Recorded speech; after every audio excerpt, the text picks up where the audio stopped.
ഈ ചെയർമാൻ സ്ഥാനത്ത് നിന്ന് താങ്കളെ മാറ്റി താങ്കളോട് ഒന്നും പറയാതെയാണ് ചെയ്തത്. ആ സമയത്ത് പക്ഷേ താങ്കൾ നിശബ്ദനായിരുന്നു.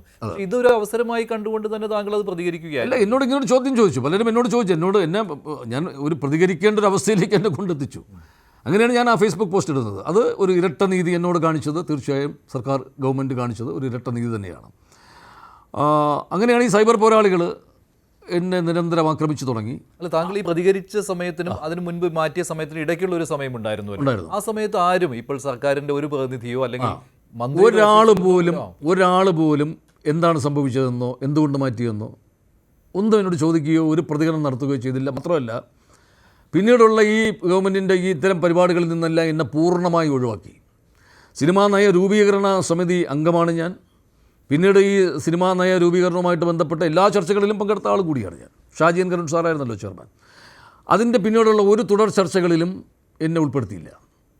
ഇപ്പോൾ അത് സിനിമാ നയം വരുന്നു എന്ന് പറയുന്നുണ്ട്, അത് ഗവൺമെൻറ് അംഗീകരിച്ചു എന്ന് പറയുന്നുണ്ട്. ഒരു ചർച്ചയും അതിലെല്ലാ ഇതിലും പങ്കെടുത്ത ആളെന്നുള്ള നിലയ്ക്ക് എന്നോട് പിന്നീട് ഒരു ചർച്ചയ്ക്കും ഉൾപ്പെടുത്തിയിട്ടില്ല.